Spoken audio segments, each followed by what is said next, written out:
Assalamualaikum warahmatullahi wabarakatuh. Teman-teman, pernahkah kamu berpikir sebelum tidur, besok adalah hari yang akan saya ubah? Besok adalah hari di mana saya akan bangun pagi-pagi, sarapan sehat, pergi olahraga, pagi menghirup udara segar. Dan besok di mana hari saya ingin merubah menjadi diri saya yang lebih baik lagi. Sementara perubahan tidak datang dengan mudah. Kamu harus melakukan kebiasaan tertentu dalam hidup kamu yang pada akhirnya akan membuat kamu menjadi versi terbaik dari diri kamu. Juga kamu akan memiliki waktu untuk menghilangkan kebiasaan tertentu yang bisa menghalangi jalan kamu untuk menjadi baik. Berapa lama waktu yang kamu perlukan untuk membentuk kebiasaan baru atau menghilangkan kebiasaan lama? Kebanyakan orang akan memberitahu kamu bahwa dibutuhkan tepat 21 hari bagi seseorang untuk membentuk kebiasaan atau menghilangkan kebiasaan yang lama. Saya ingat sekali, di sekolah menengah, salah satu guru saya mengatakan kepada saya bahwa dibutuhkan tepat 21 hari bagi saya untuk membentuk kebiasaan baru, dan saya pikir ini adalah kesempatan saya untuk mengatur waktu tidur saya. Saya pikir untuk 21 hari ke depan, alih-alih dengan bangun setiap pagi dan berteriak kepada ibu untuk jangan lupa merapihkan tempat tidur saya. Tapi hari ini, saya pikir akan melakukannya itu sendiri hari demi hari, pagi-pagi pukul 6 pagi, bahkan pada hari jika saya terlambat bangun pagi dan merapikan tempat tidur saya.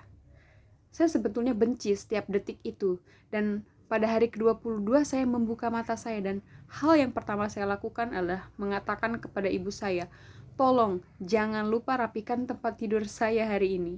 Dan saya pikir saya akan berhenti untuk mengatakan itu, dan tentu saja itu yang akan diharapkan.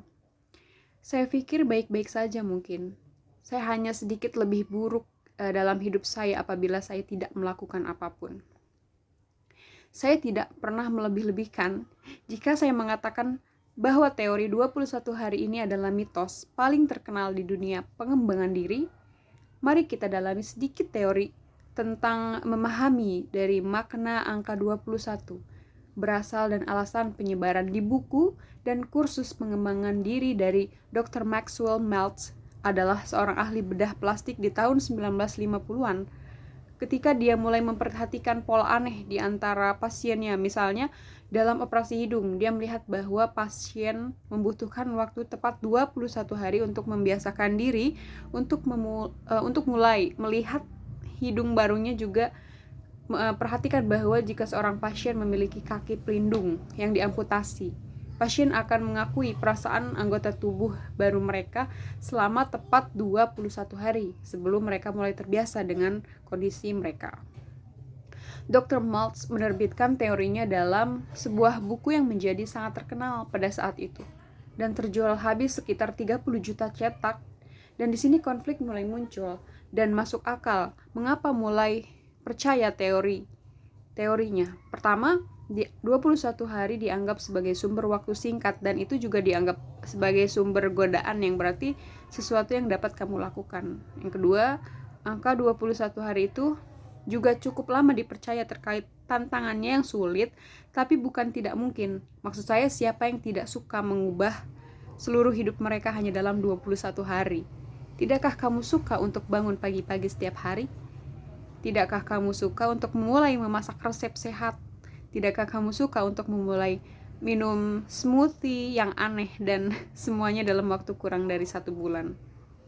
Kami akan melakukannya dalam sekejap. Jadi benarkah kita benar-benar dapat mengubah hidup kita, kebiasaan baru kita dalam 21 hari? Saya tahu kedengarannya sangat menarik, tetapi sebenarnya ada beberapa faktor yang harus kamu pertimbangkan untuk dapat memperkirakan waktu yang kamu perlukan untuk membentuk sebuah kebiasaan baru atau menyingkirkan kebiasaan yang lama. Yang pertama adalah kompleksitas dari tujuan kamu sendiri. Jika kamu memutuskan untuk mulai makan buah setiap hari yang dianggap sebagai kebiasaan sederhana, saya mungkin akan memakan waktu lebih sedikit daripada jika saya ingin bisa dalam hal olahraga atau atletik yang kompleks seperti menyervis tenis. Yang kedua, konsistensi perilaku mempengaruhi kecepatan saya untuk mengulangi perilaku tertentu selama 3 menit sehari, berbeda dari teman saya yang mengulangi perilaku yang sama selama 30 menit sehari. Jadi kami ingin mengukur berapa lama kami akan membentuk sebuah kebiasaan baru atau membuang suatu kebiasaan yang lama, dan apakah ada penelitian yang dapat diandalkan? Jawabannya adalah iya. Ada satu penelitian terkenal oleh psikolog Philippa Lally berjudul Bagaimana Kebiasaan Terbentuk.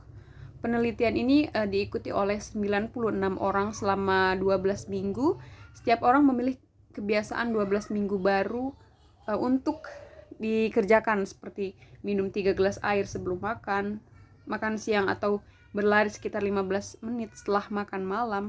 Setelah 12 minggu, data dianalisis untuk menentukan waktu yang dibutuhkan untuk beralih dari kebiasaan lama untuk memulai melaksanakan kebiasaan yang baru. Dan setelah 12 minggu kami menemukan bahwa dibutuhkan sekitar 2-8 bulan agar menjadi kebiasaan, dan 66 hari tepatnya perbedaan waktu yang dibutuhkan untuk membentuk kebiasaan, sebagian besar yang disebabkan oleh kesibukan orang itu sendiri dan keadaan mereka, karena beberapa orang mampu membentuk kebiasaan dalam waktu hanya dalam 18 hari, sementara yang lain memakan waktu sekitar 254 hari.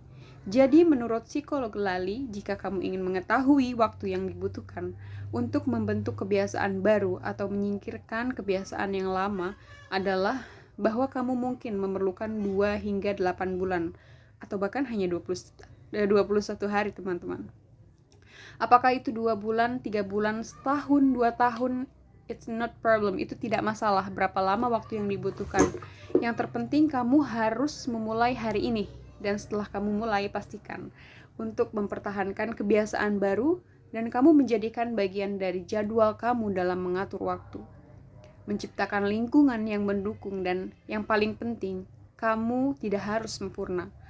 Membuat kesalahan sekali, 2 kali tidak memiliki efek yang bertahan lama pada perilaku. Kamu itu sebenarnya akan memberi waktu untuk tidak terburu-buru melakukan satu hal. Kamu harus memberi diri kamu waktu dan tidak hanya terburu-buru menjadi pribadi yang lebih baik. Jika saya ingin menjadi orang yang lebih baik, maka saya harus berkomitmen pada sistem dan merangkul proses. Seperti itu saya akan berkomitmen untuk melakukan perbaikan kecil daripada harus terburu-buru dalam melakukan satu perubahan. Karena tidak selalu mudah dan tidak selalu sederhana, tetapi dalam dedikasi yang cukup, kebiasaan apapun dapat dibentuk kembali. Jadi, jika kamu benar-benar menginginkan kamu menjadi versi terbaik dari diri kamu, bangunlah hari ini dan mulailah mengerjakannya. Saya percaya kamu akan sampai di sana. Saya Sani Lutfia Ismail. Terima kasih. Assalamualaikum warahmatullahi wabarakatuh.